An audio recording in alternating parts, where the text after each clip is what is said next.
नहमदुहु व नुसल्ली अला रसूलिहिल करीम व अला आलिहि तय्यिबीन व ताहिरीन अजमईन अम्मा बाद फ़क़द क़ाल अल्लाहु तआला बिस्मिल्लाहिर रहमानिर रहीम इन्नमा युरीदुल्लाहु लियुज़हिबा अन्कुमुर रिज्सा अहलल बैति व युतहिराकुम तत्हीरा। सदक़ल्लाहुल अज़ीम व सदक़ रसूलुहुन नबियुल करीम व नहनु अला ज़ालिका मिनश शाहिदीन। बख़िदमते अल-गौस इब्निल गौस शेखना सैयदना इमामना व मौलाना मौला सकलैन मुर्शिद बरहक रहनुमाए शरीयत रहनुमाए तरीक़त हादी दीन व मिल्लत इमाम अहले सुन्नत मारिफत कश्फ करामत सैयदी व सनदी कुतुबुल औलिया गौस ज़मान सज्जद नशीन हुजूर पाक किबला व काबा ছোট হুজুর পাক কিবলা ও কাবা।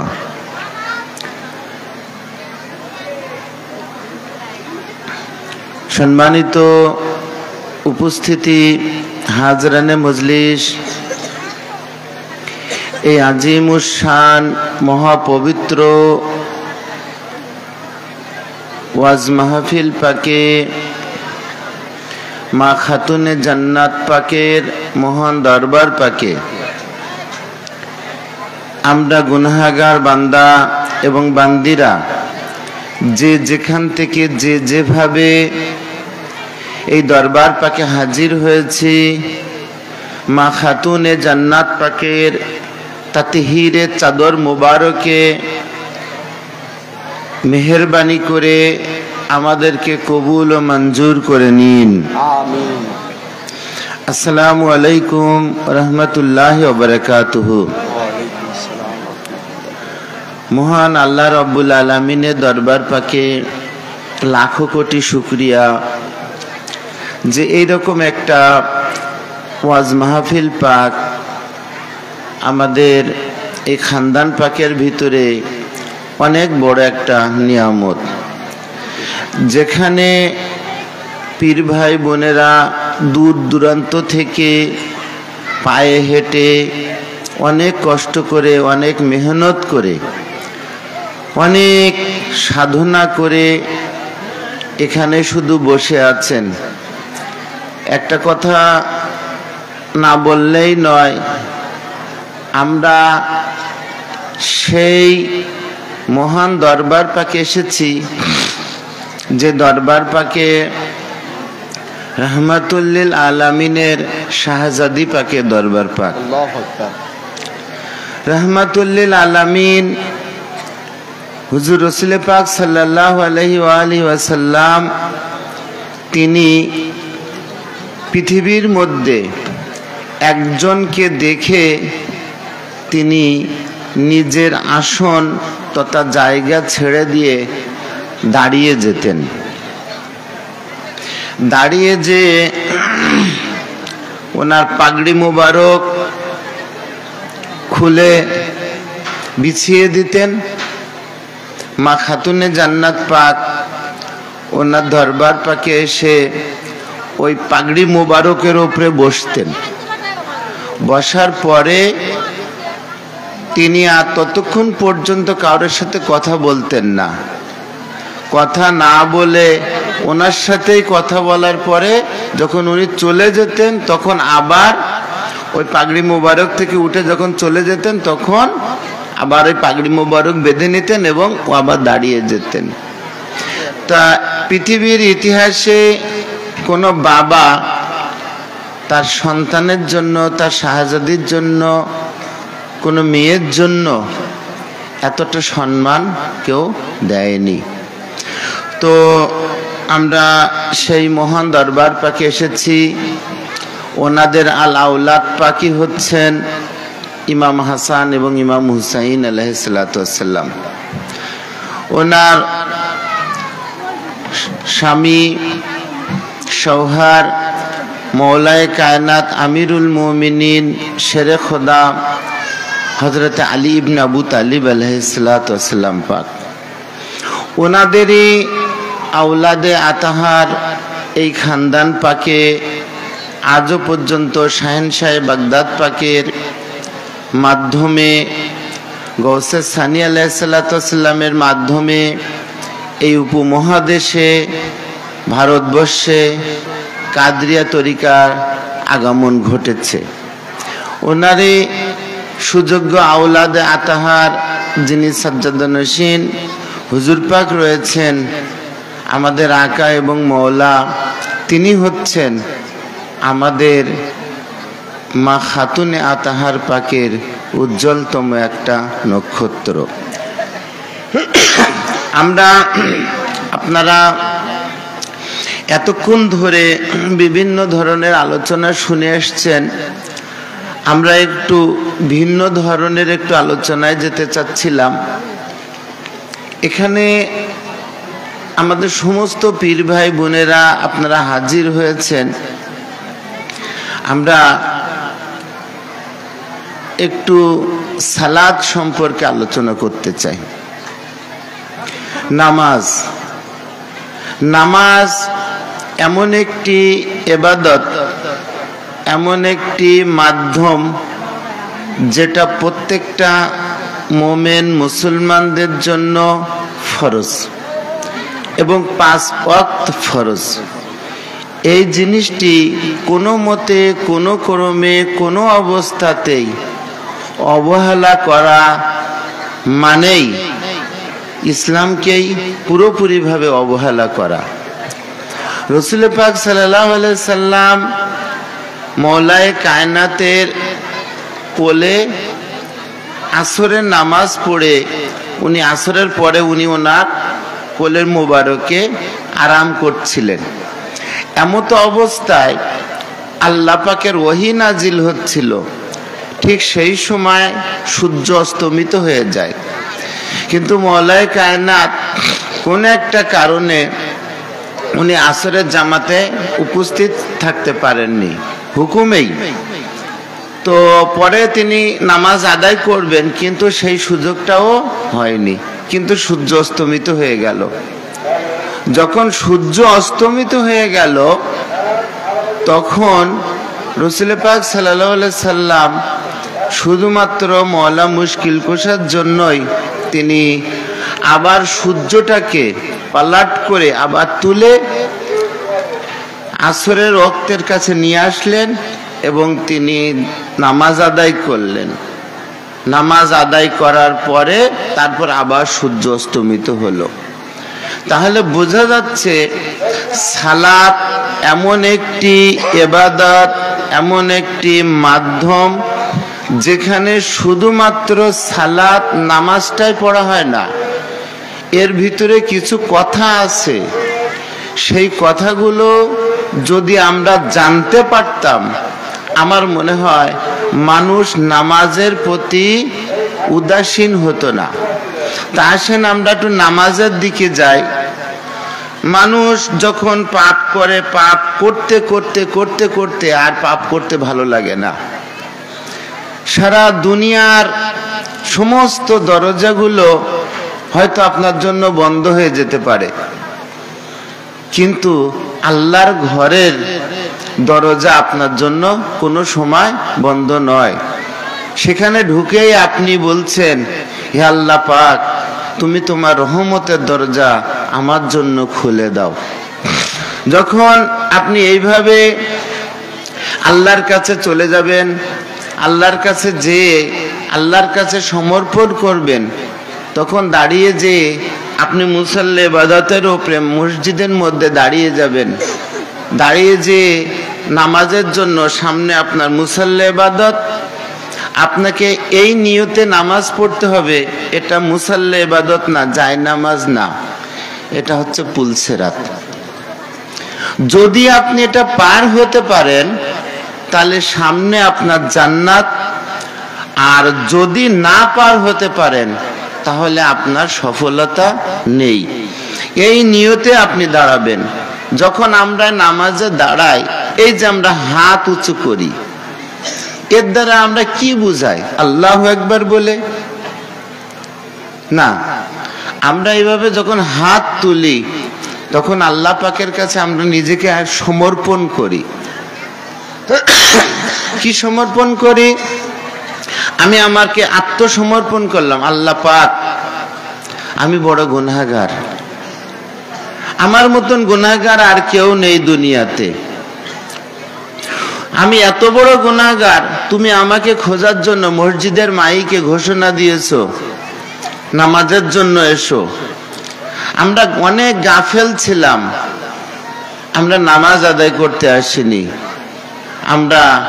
আমি নামাজের জন্য আসিনি, আমি এখন মসজিদ পাকে এসেছি। আল্লাহ আমি তোমার দরবারে দুই হাত উঁচু করে এইভাবে নিজেকে সমর্পণ করছি। আর আমি দুনিয়ার যত পাপ কাজ আছে না, সমস্ত পাপ কাজ থেকে আমি আমার নিজেকে মুক্ত রাখার জন্য এই হাতকে আমি মুক্ত করার নিয়ত করছি। আল্লাহ কোনো হারাম কাজ যেন আর আমার দ্বারা ভবিষ্যতে আর না হয়, এই নিয়তেই আমাকে হাতটা তুলতে হবে। যে আমি নামাজ পড়বো, আবার হাত ধরবো পাপ কাজে, আবার পাপ কাজ করব, আবার পাপ কাজ করব, তাহলে এই নামাজের মধ্যে আমাদের ফায়দাটা কি? কি উপকার আছে? আমরা যে নামাজ এইভাবে আল্লাহু আকবার, তখন আল্লাহ পাক বলে যে বান্দা তুমি আমার দরবারে এসে গিয়েছো, তুমি আমার দরবারে এসে গেছো। আপনি যখন নামাজ যদি পড়েন, আপনার সাথে যদি আল্লাহর সাথে যদি কথাই না হয়, আপনি শুধু পড়েই গেলেন একতরফা ভাবে, আপনাকে আল্লাহ পাকের তরফ থেকে যদি কিছু আপনি মেসেজ না পান, তাহলে এই নামাজের ফায়দাটা কি? এখানে আত্মার শান্তিটা কোথায়? যদি শান্তিটুকু যদি না খুঁজে পান, তাহলে আমার মনে হয় না এই নামাজ পড়ার মধ্যে কোনো উপকার আছে, মানুষের থেকে কিছু শিখতে পারবে। তখন যখন বান্দা যখন দাঁড়িয়ে যায়, তখন বলে আল্লাহ পাক বলেন যে তুমি আমার কাছে এসে গিয়েছো, তুমি এত বড়, এত গুনাহগার, এত খাতা করেছো, তারপরে তুমি আমার দরবারে এসেছো। জানো আমি কত খুশি হয়েছি। যেভাবে একটা সন্তান হারিয়ে গেলে অনেক দিন পরে মা যেভাবে সন্তানকে পেলে খুশি হয়, ঠিক তদ্রূপ আমি আল্লাহ পাক এই মুসল্লি ইবাদতে জায়নামাজে পেলে আমি ততটুকু খুশি হই। তখন বান্দা বলে আহারে আল্লাহ পাক, আমি এত পাপ করার পরেও আপনার দরবার পাকে আমি হাজির হয়েছি, আপনি যে খুশি হয়েছেন, এতে আমি কিভাবে আপনার প্রশংসা করব? আপনার প্রশংসা করার মতন আমার কাছে কোনো ভাষা নেই। তাই আমি বলছি আলহামদুলিল্লাহি রাব্বিল আলামিন। এবার বান্দা আর আল্লাহ পাকের মাঝে কথা শুরু হয়ে গেছে। জানেন নামাজ হচ্ছে মেরাজ। সে মেরাজ যদি আপনার মধ্যে যদি একে না নিতে পারেন, তাহলে সেই নামাজটার উদ্দেশ্যটা, সে সফলতাটা কোথায়? তখন আল্লাহ বলবেন যে তুমি আমাকে প্রশংসা কিভাবে করবে? তখন বান্দা বলছেন আলহামদুলিল্লাহি রাব্বিল আলামিন। সমস্ত প্রশংসা যা কিছু করি না কেন, সব একমাত্র আসমান জমিন, এই গ্রহ নক্ষত্র, পৃথিবীর কুল মখলুকাতের সৃষ্টিকর্তা সেই মহান রব্বুল আলামিনের সেই প্রতিপালকের জন্য।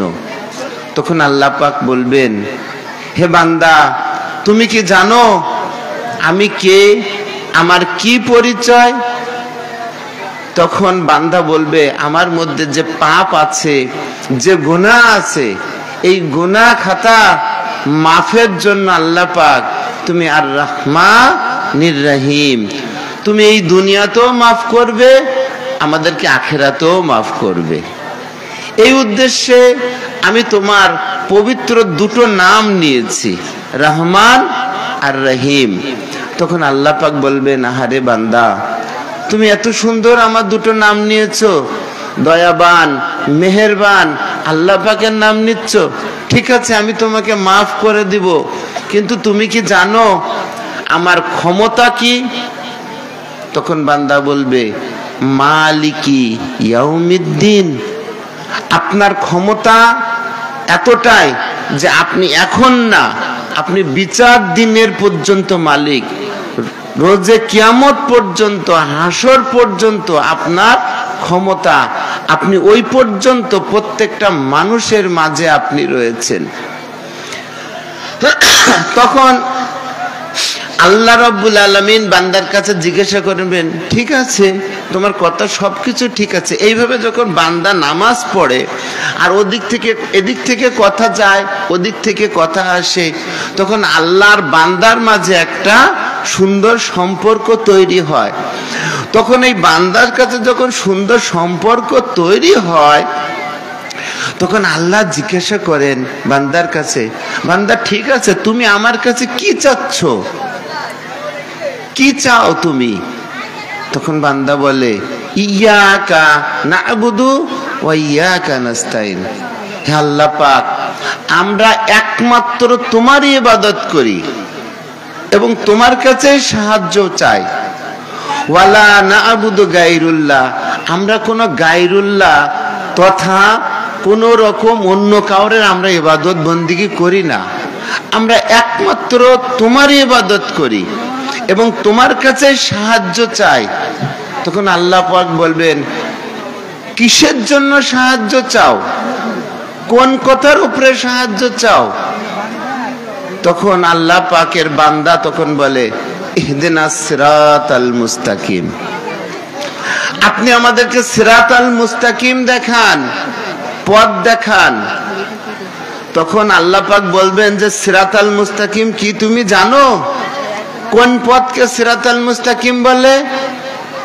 তখন বান্দা বলবে আল্লাহ পাক যে পথে নাজাত পাওয়া যায়, যে দরবার পাকে আসলে নাজাত পাওয়া যায়, সেটাই হচ্ছে সিরাতাল মুস্তাকিম। তা সেই সিরাতাল মুস্তাকিম কোনটা? তো সিরাতাল্লাযিনা আনআমতা আলাইহিম, তাদের পথে আমাদেরকে পরিচালনা করেন যাদের উপরে আমি আপনার আল্লাহ আপনাকে রহমত দিয়েছেন, সেই পথ আমাকে দিতে হবে। তখন বলবে তুমি কি জানো সিরাতাল মুস্তাকিম কি? তখন সিরাতাল মুস্তাকিম কি এই কথাটা জানার জন্য একদা এক সময় রাহমাতুল্লিল আলামিনের দরবার পাকে এক সাহাবী এসে জিজ্ঞাসা করলেন, ইয়া রাসূলুল্লাহ সাল্লাল্লাহু আলাইহি ওয়া আলিহি ওয়াসাল্লাম মা হাযা সিরাতাল মুস্তাকিম, সিরাতাল মুস্তাকিম কি? তখন রাসূল পাক সাল্লাল্লাহু আলাইহি সাল্লাম উপস্থিত জনগণের মাঝে তিনি তাকিয়ে দেখলেন, তিনি কোনো কথা বললেন না। দ্বিতীয়বার বললেন সিরাতাল মুস্তাকিম কি? রাসূল পাক সাল্লাল্লাহু আলাইহি সাল্লাম কোনো কথা বললেন না। তৃতীয়বার বললেন সিরাতাল মুস্তাকিম কি? রাসূল পাক সাল্লাল্লাহু আলাইহি সাল্লাম কোনো কথা বললেন না।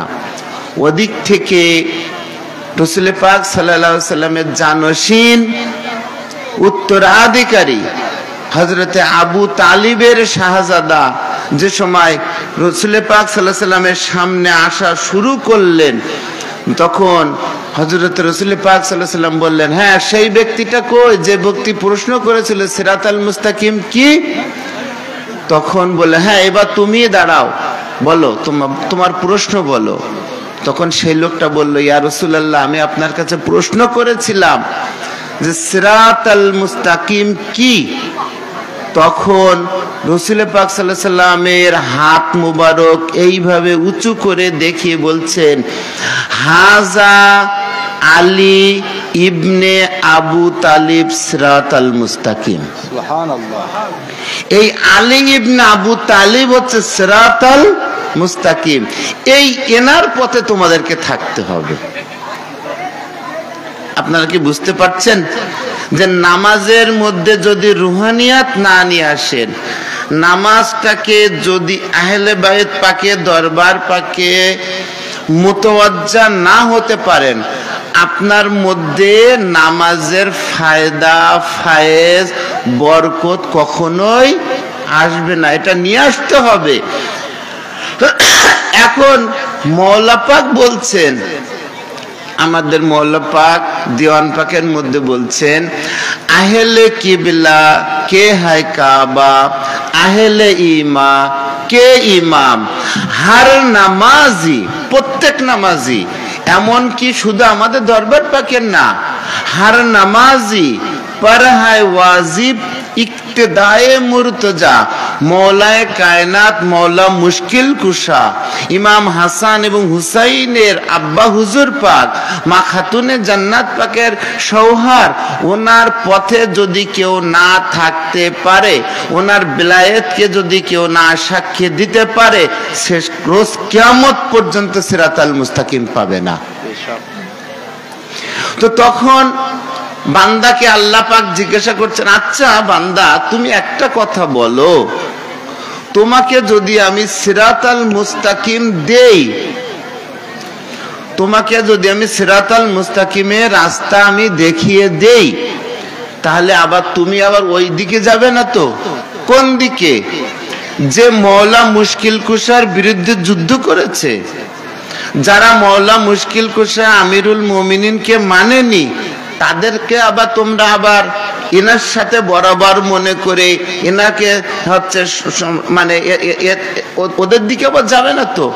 তখন বান্দা কিন্তু অটোমেটিক বলে দেয়, না আল্লাহ পাক, আপনি আমাকে বেলায়েতের রাস্তা দিয়েছেন, ইমামতের রাস্তা দিয়েছেন, যে রাস্তা মওলা মুশকিল কুশা প্রধান আছেন ওনার থেকে সিলসিলা শুরু হয়েছে, সেই রাস্তা যখন আপনি আমাকে দিয়েছেন, আমরা কোনোদিনও মওলা মুশকিল কুশা আহলে বায়াতের দুশমনদের পথে যাব না। সেটা তখন বান্দা আল্লাহর সামনে, আল্লাহর ঘরে মুসল্লি ইবাদতের সামনে দাঁড়িয়ে বলে, গায়রিল মাগদুবি আলাইহিম ওয়ালাদ-দাল্লিন, হে আল্লাহ পাক, আমরা কোনোদিনও এই বিলায়েতের রাস্তা ছেড়ে এই দলালাতের রাস্তাতে যাব না। যে রাস্তাটা আমিরুল মুমিনিন মওলা মুশকিল কুশা থেকে শুরু করে হুজুরে গৌসে পাক থেকে শুরু করে বর্তমান সাজ্জাদানশীন হুজুর পাক পর্যন্ত প্রসারিত। এবার বুঝতে পারছেন, আপনার নামাজের মধ্যে হুজুরি কলব তথা আপনার পীর ও মুর্শিদ পাকের যদি মুতাওয়াজ্জাহ এখান থেকে শুরু করে একদম রাসূল পাক সাল্লাল্লাহু আলাইহি সাল্লাম পর্যন্ত, রাসূল পাক সাল্লাল্লাহু আলাইহি সাল্লাম থেকে শুরু করে আল্লাহ রাব্বুল আলামিন পর্যন্ত এই সিলসিলা যদি কায়েম না হয়, তাহলে আপনার ইবাদতের ফায়দাটা কি? আপনারা কি বুঝতে পারছেন যে নামাজটা কি জিনিস? এই নিয়তে যদি নামাজ না পড়েন, এই নিয়তটা করতে হবে আপনাকে প্রত্যেকটা ইবাদতের মধ্যে রুহানিয়াত নিয়ে আসতে হবে। আমরা কি নামাজ পড়ছি দেখেন, আমরা কত তাড়াতাড়ি নামাজ পড়ি, আমরা ইবাদতে আসার সাথে সাথে আমাদের কত ধরনের কাজ থেকে যাই। ভাই আপনি কার কাজের কথা বলছেন? কোন কাজের কথা বলছেন? আপনি কিসের অজুহাত দেখাচ্ছেন, কিসের ব্যস্ততা দেখাচ্ছেন? জানেন এই ব্যস্ততা সবকিছু তাদের জন্য, যদি এই নিঃশ্বাসটা একবার ঢুকে বাহির হয় আর যদি না ঢুকে, তাহলে আপনাকে কিয়ামত পর্যন্ত সমস্ত ব্যস্ততা শেষ, সমস্ত ব্যস্ততা শেষ। আর একটা কথা মনে রাখবেন, এই যে মসজিদে ঘোষণা হচ্ছে না, হাইয়া আলাস সালাহ হাইয়া আলাল ফালাহ, এটা শুধুমাত্র ওঠা বসার জন্য আপনাকে ডাকা হচ্ছে না, এই ওঠা বসার জন্য আপনাকে ডাকা হচ্ছে না, এখানে ডাকা হচ্ছে প্রত্যেকটা মুসলমানকে এই মেসেজগুলো দেওয়ার জন্য। এবং যা কিছু বলা হচ্ছে, বসে আপনাকে দরুদ শরীফ পড়ানোর জন্য ডাকা হচ্ছে। এই সমস্ত আয়োজন, সব আয়োজন শুধুমাত্র একবার দরুদ শরীফ বলছেন, যে আল্লাহ পাক বলছেন যে তুমি বসে সুন্দর করে আমার নবী আমার আহলে বাইত পাকের উপরে একটু সুন্দর করে ভালোভাবে দরুদ শরীফ পড়ে তারপরে যাও। আমরা কিন্তু এগুলো বুঝি না। আমরা মনে করে নিয়েছি যে নামাজ মনে হয় আমাদের জন্য একটা শাস্তি বা একটা কিছু, তা না। আল্লাহ পাক বারবার 5 বার তার ঘরে ডাকছেন, 5 বার তার এই মুসল্লি ইবাদতের উপরে নিয়ে আসতেছেন, নিয়ে এসে আমাদেরকে বলছেন যে আমি আল্লাহ রব্বুল আলামিন আমার এই রহমাতুল্লিল আলামিন এবং আমার আহলে বায়েতদেরকে ভালোবাসি এবং তাদের ঈমান তাদের আকীদার উপরে বান্দা তোমাদেরকে থাকতে হবে। এখন যদি আপনি সালাম ফিরায়ে বলেন যে কই আহলে বায়েতের কথা তো নামাজের মধ্যে নেই, তো প্রত্যেকটা মুসলমান যারা আহলে বায়েতকে মানে এবং মানে না তারা এইখানে হাত দিয়ে বলুক, ঠিক এইখানে বুকের উপরে হাত দিয়ে বলুক যে আহলে বায়েত ছাড়া আপনি মুসল্লি ইবাদতে আসতে পারবেন কিনা, আপনি ওই দিকে ফিরতে পারবেন কিনা, কিবলার দিকে ফিরতে পারবেন কিনা। তাহলে আল্লাহ পাক এটা ইমাম হুসাইন আলাইহিস সালাতু ওয়াস সালাম কারবালার মাঠে এসে এই সত্য নামাজটাকে প্রকাশ করেছেন যে আমরা এই 72 জনের যারা আমাদেরকে মানবে তারাই হচ্ছে এই নামাজের উপরে সুপ্রতিষ্ঠিত। নামাজ সালাম ফিরালো, আল্লাহুম্মা সাল্লি আলা মুহাম্মদ বলে নামাজ সালাম ফিরিয়ে এইভাবে তীর তুলে আহলে বায়াতের দিকে মারছে। ওখানে তীর তুলে মেরেছিল। আজকে কিছু কিছু ভদ্রলোকেরা তারা কি করে, সালাম ফিরে এবং সালাম শুরু করার আগে আল্লাহু আকবার বলার আগে বলে আহলে বায়াত বলে কিছুই নেই, আবার নামাজ পড়েই বলে আহলে বায়াত বলে কোরআন হাদিসে ইসলামের ইতিহাসে কিছু নাই। এখন আমি যে কথাগুলো বললাম এক চুল পরিমাণে কি কোরআন শরীফের বাহিরে গিয়েছি না, এবং আপনারা যেটা পড়েন সেটাও কোরআন শরীফের ভিতরে আছে। শুধু কি মেদিনীপুরের দরবারের লোকেরাই কি আহলে বায়াত পাককে মানে নাকি? আল্লাহ পাক আহলে বায়াতের জন্যই এই নামাজটাকে মানুষের জন্য বাধ্যতামূলক ফরজ করেছেন। সুবহানাল্লাহ। শুধুমাত্র এই যে আমরা বারবার আমরা মনে করি যে না এটা আমাদের কাজ নয়, না না, এটা ভুল কথা, এটা ভুল কথা। আমার বড় হুজুর পাক যেখানে গিয়েছেন সর্বপ্রথম আমাদের হুজুর পাকেরা তাদের খানকা শরীফ তৈরি করার আগে সুন্দর করে মসজিদ পাক তৈরি করেছেন এবং আমাদের কেবলা ও কাবা, আমাদের তাজ, আমাদের হুজুর পাক আউয়াল, আমাদের দরবার পাকি একমাত্র দরবার পাক যেখানে আউয়াল ওয়াক্তে নামাজ হয় এবং নামাজে আজানের সাথে সাথে কিছুক্ষণের মধ্যে সেখানে নামাজের জামাত হয়। এবং একটা কথা মনে রাখবেন, আজও পর্যন্ত 22 নম্বর খানকা শরীফে কলকাতা শহরের মধ্যে সর্বপ্রথম জামাত হয় 22 নম্বর খানকা শরীফে। সবার আপনারা যখন 22 নম্বর খানকা শরীফ থেকে নামাজ পড়ে আসবেন তখন দেখবেন অন্য জায়গায় জুম্মার খুতবাও হচ্ছে না।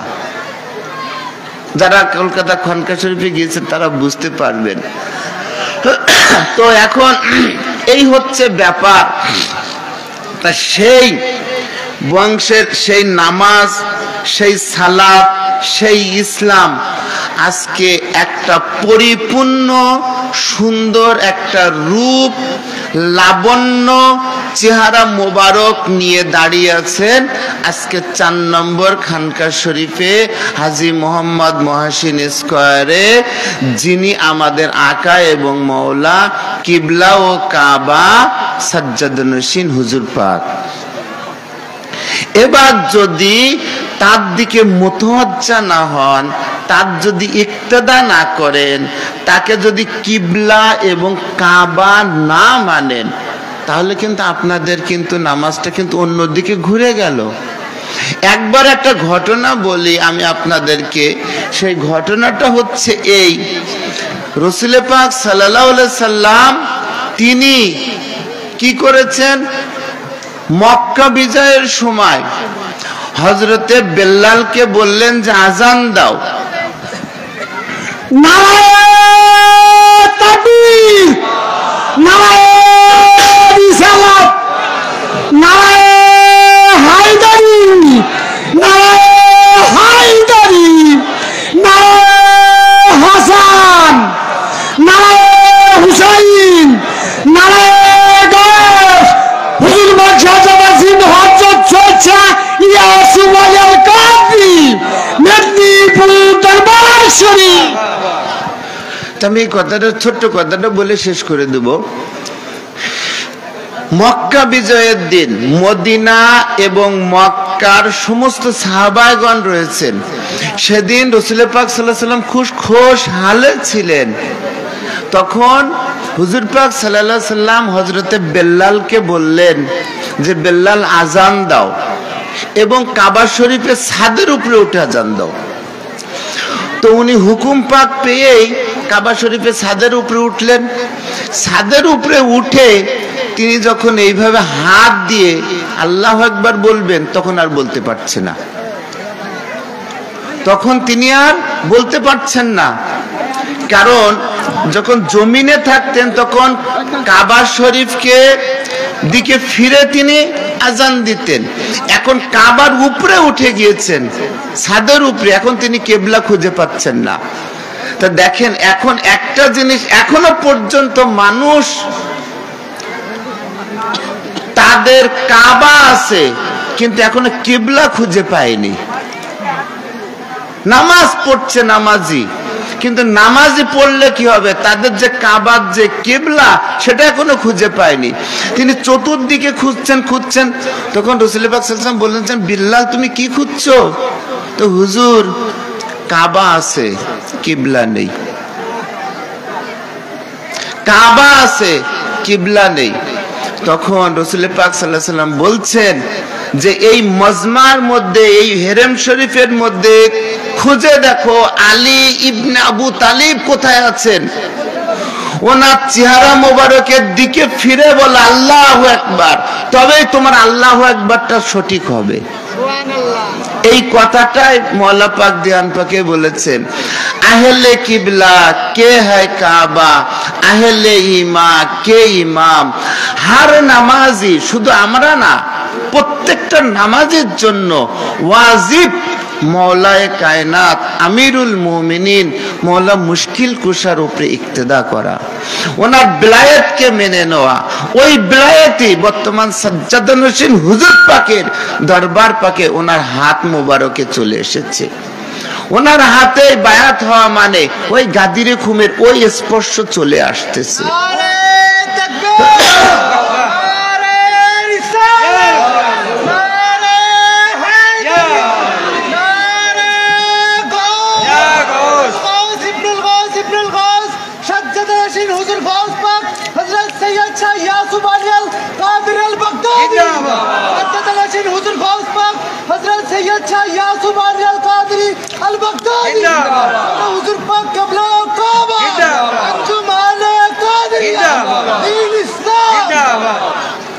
তো আমি এই দরবার পাকে মা খাতুনে জান্নাত পাকের এই তাতহীরের তথা পবিত্র চাদর মোবারকের ওসিলা করে এতটুকুই বলবো যে রোজ কিয়ামত পর্যন্ত মা খাতুনে জান্নাত পাকের আল আওলাদ পাকদের যেন গোলামি যেন আমাদের মাথায়, আমাদের কপালে নসিবে হয়। মা খাতুনে আতহার পাক যেন এতটুকু কৃপা, এতটুকু দয়া যেন গোলামদের উপরে করে। আসসালামু আলাইকুম ওয়া রাহমাতুল্লাহি ওয়া বারাকাতুহু।